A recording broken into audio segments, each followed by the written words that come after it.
ఎన్టీఆర్ జిల్లా నందిగామలో అక్రమంగా నిల్వ ఉంచిన తెలంగాణ మద్యాన్ని సేబ్ అధికారులు పట్టుకున్నారు. పట్టణంలోని నిర్మాణంలో ఉన్న ఒక అపార్ట్మెంట్లో భారీగా మద్యంను నిల్వ ఉంచినట్లు స్పెషల్ ఎన్ఫోర్స్మెంట్ అధికారులు వెల్లడించారు. 10,000 తెలంగాణ మద్యం సీసాలను స్వాధీనం చేసుకున్నామని, వీటి విలువ దాదాపు 13 లక్షలు ఉంటుందని అధికారులు పేర్కొన్నారు.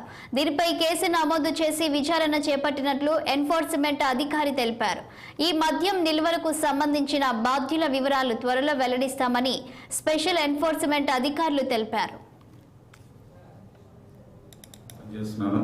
ఇవాళ మా సిబి స్టేషన్ నందిగామ ఇన్స్పెక్టర్ గారికి ఒక విశ్వసనీయ సమాచారం మేర దాడులు చేయగా నందిగామ పట్టణంలో బస్ స్టాండ్ ఎదురుగా ఉన్న వీధిలోనేమో ఒక కడుతున్న ఇల్లు, ఇంకా కన్స్ట్రక్షన్లో ఉన్న ఇంట్లో ఒక ఫ్లోర్లో 200 పెట్టెలు, అంటే ఇదంతా కూడా ఎన్డీపీఎల్ అంటే తెలంగాణ మద్యం, ఇది బ్రాండ్ ఓఏబి ఓల్డ్ అడ్మిరల్ బ్రాండ్, 200 పెట్టెలు సీజ్ చేయడం జరిగింది.